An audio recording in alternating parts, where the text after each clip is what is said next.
ونصلي ونسلم على رسوله الكريم أما بعد فأعوذ بالله السميع العليم من الشيطان الرجيم بسم الله الرحمن الرحيم الذين ينفقون أموالهم بالليل والنهار سرا وعلانية فلهم أجرهم عند ربهم ولا خوف عليهم ولا هم يحزنون۔ اس آیات میں فرمایا گیا کہ وہ لوگ جو خرچ کرتے ہیں اپنے اموال میں، یونفقون مطلب خرچ کرنا، اموالہم اپنے مال و دولت کو، اپنے اموال کو خرچ کرتے ہیں، باللیل والنہار رات اور دن، سرا و علانیہ پوشیدہ اور اعلانیہ۔ ایک جو طے ہے ایک ہاتھ سے صدقہ خیرات زکوٰۃ دی، دوسرے ہاتھ کو پتہ نہیں چلتا۔ ایک ہوتا ہے اعلانیہ، اعلانیہ میں بندے کے اندر ریاکاری، شہرت کا چکر آ سکتا ہے، بندے کے اندر یہ چیز آ سکتی ہے کہ بھائی میری واہ واہ ہو جائے، میں لوگوں کے سامنے دے رہا ہوں، ایک تو یہ بھی ہے۔ دوسرا اعلانیہ اس لیے بھی کہا گیا ہے کہ اعلانیہ دینے سے اگلے کو ترغیب بھی ہے۔ اگر ایک بندہ اعلانیہ ویسے نہیں دیتا ہے، چھپا کے دیتا ہے، لیکن کسی مجمع میں سامنے دے رہے کہ بھائی زیادہ اماؤنٹ دے رہا ہے، اگلے کے دل میں بھی ایک وہ ایک جذبہ پیدا ہوگا کہ وہ کہے گا کہ بھائی فلاں ایک دے رہا ہے تو میرے پاس بھی اللہ نے مجھے بھی طاقت دی تو میں بھی دوں۔ تو یہ بھی دینا اسلام میں، اس میں بھی راستے نکالے گئے اور اس کی گنجائش ہے۔ اعلانیہ بھی دینا چاہیے تاکہ اگلے کے اندر یہ جذبہ پیدا ہو، اس کے اندر ایک رغبت پیدا ہو کہ بھائی اللہ کے راستے میں مال خرچ کرنے کی، تو اس لیے بھی ہے۔ لیکن اس کے ساتھ ساتھ بندے کو ریاکاری سے بچنا چاہیے کہ یا میری واہ واہ ہو جائے، میرا نام آ جائے۔ بعض بات ہم صدقہ خیرات دیتے ہیں اور یا مسجد یا مدارس میں دیتے ہیں تو کہتے ہیں بھائی میرا نام لے لیجئے۔ یہ جو چیزیں ہیں یہ غلط ہیں۔ نام لینا، کسی نے 500 1000 بھی دیا تو کہے گا میرا نام لکھوا دینا، یہ چیزیں غلط ہیں۔ دیہاتوں میں تو یہ چیزیں بہت عام چلتی ہیں، اللہ حفاظت فرمائے۔ تو اس سے انسان کی جو نیکی ہے وہ برباد ہو جاتی ہے۔ لیکن جب اللہ کے لیے دیا ہے، اگر مجمع میں دے دیے ہیں تو اس سے مقصود اگلے کا جذبہ ابھارنا ہے، اگلے کو ایک ترغیب ہے تاکہ وہ بھی اللہ کے راستے میں خرچ کرے۔ لیکن اس میں انسان اپنی نیت جو ہے وہ صاف رکھے، اللہ کے لیے دے، اور اس کے اندر تکبر یا ریاکاری یہ اپنے اندر پیدا نہ کرے۔ اس کے پھر نقصانات یہ ہوں گے کہ اس کا اجر ضائع ہو جائے گا۔ فَلَهُمْ أَجْرُهُمْ عِنْدَ رَبِّهِمْ، بس ان کے لیے ان کا اجر ہے عند ربهم، ان کے رب کے ہاں، یعنی ان کے رب کے پاس ان کے لیے اجر ہے۔ وَلَا خَوْفٌ عَلَيْهِمْ، اور نہ ان پر خوف ہوگا، وَلَا هُمْ يَحْزَنُونَ، نہ وہ غمگین ہوں گے۔ یہ وہ لوگ ہیں جو اللہ کے راستے میں مال خرچ کرتے ہیں۔ تو اللہ سبحانہ وتعالیٰ سے عرض ہے کہ اللہ ہم سب کو خرچ کرنے کی توفیق عطا فرمائے۔ الذين يأكلون الربا لا يقومون إلا كما يقوم الذي يتخبطه الشيطان من المس۔ یہ جو دوسری آیات ہے الذين يأكلون الربا، وہ لوگ جو سود کھاتے ہیں، ربا کو کھاتے ہیں۔ یأکلون کا مطلب ہے کھانا، ربا کا مطلب ہے جو لوگ سود کھاتے ہیں۔ لا يقومون إلا كما يقوم الذي يتخبطه الشيطان، وہ نہیں اٹھائے جائیں گے الا کما، ان لوگوں کی طرح ان کو اٹھایا جائے گا، صرف ان لوگوں کی طرح اٹھایا جائے گا جس کو شیطان نے چھویا ہو اور وہ پاگل ہو گیا ہو۔ یہ تخبط کا مطلب ہے اس کی عقل جو ہے بالکل پاگلوں کی طرح ہوگی ہو، اس طرح قیامت والے دن وہ اٹھایا جائے گا اس کو۔ یہاں پہ صرف اس کو اسی طرح اٹھایا جائے گا جس کو شیطان نے چھویا اور وہ پاگل ہو گیا۔ یہ تخبط الشیطان، یعنی شیطان نے، مس کا مطلب ہے چھونا، تو پاگل ہو گیا ہو، اس طرح قیامت والے دن اٹھایا جائے گا۔ ذالک بأنہم قالوا انما البیع مثل الربا، یہ وہ لوگ ہیں جو کہتے ہیں بے، ربا جو ہے یہ بے کی طرح ہے، یعنی جو سود کا جو کاروبار ہے، سود کا لین دین ہے، وہ بھی بے کی طرح ہے۔ جس طرح بے میں آپ خرید و فروخت کرنا، منافع کمانا جائز ہے، تو ربا بھی اسی طرح ہے۔ تو یہ دونوں ایک چیز ہے، اس میں کوئی فرق نہیں۔ اب جو یہ کہہ رہے ہیں، اللہ کہہ رہے ہیں کہ جو یہ کہتے ہیں وَأَحَلَّ اللَّهُ الْبَيْعَ وَحَرَّمَ الرِّبَا، اور اللہ نے بے کو حلال کیا اور ربا کو حرام کیا۔ وَمَنْ جَاءَهُ مَوْعِظَةٌ مِّن رَّبِّهِ،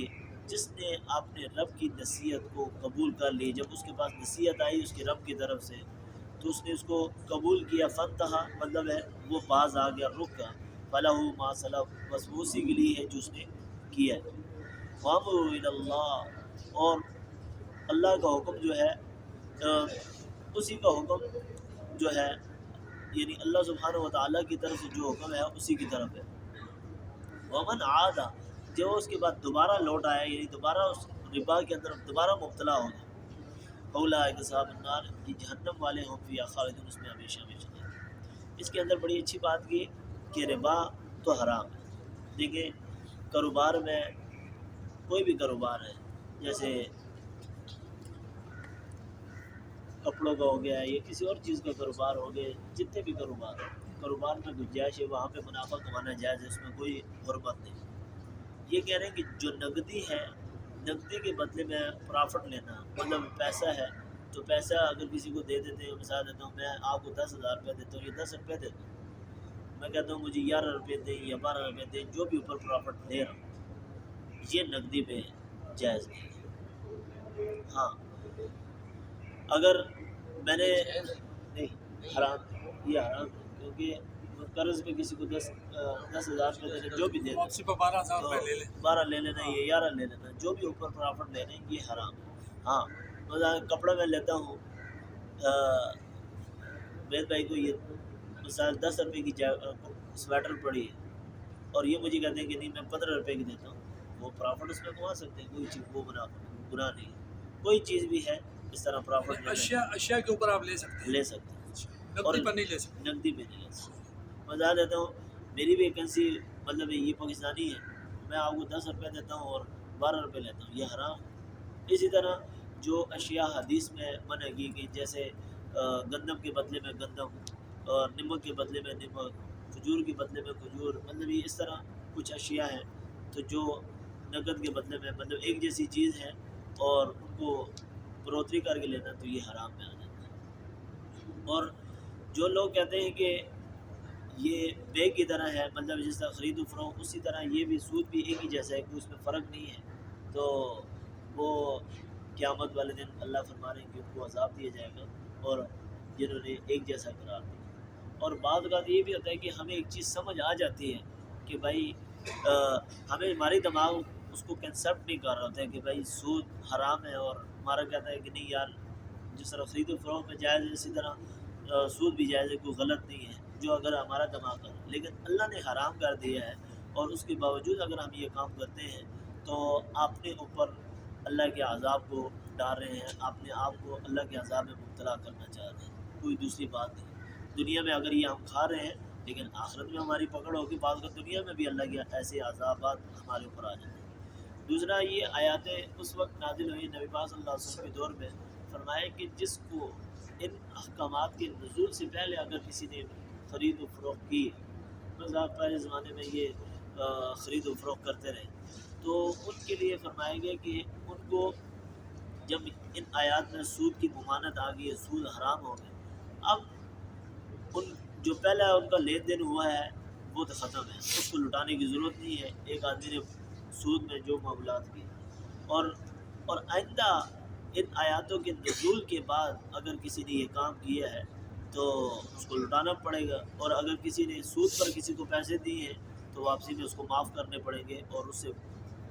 فائدہ نہیں اٹھانا پڑے گا یعنی نفع نہیں کمانا پڑے گا رقم ہے وہی لے لیں ہاں وہی لینی پڑے گا اگر وہ نفع کمائے گا تو وہ اسی زمرے میں آ جائے گا یعنی وہ بھی اللہ کے عذاب کا مستحق ہوگا اور قیامت میں اللہ کو اس کو عذاب دیا جائے گا۔ یہ جو شیئر وغیرہ کام ہو رہا ہے جی اسٹاک مارکیٹ میں جو شیئر وغیرہ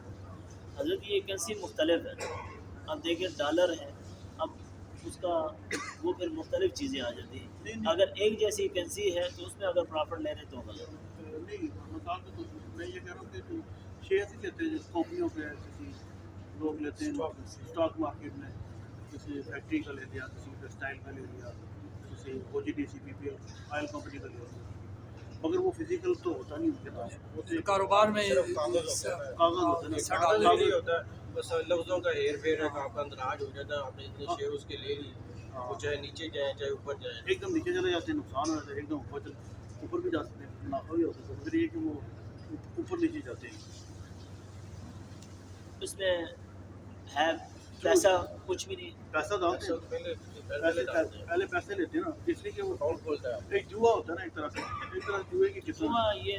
ممانت جوئے کی قسم صوبے دی اس لیے اصل حقیقت ہے نا جیسے آپ پیسے لیتے ہیں گاڑی رکھ لی پیسے کے لیے گھر رکھ لیا پلاٹ رکھ لیا وہ تو ایک ایسا ڈالے ایک جگہ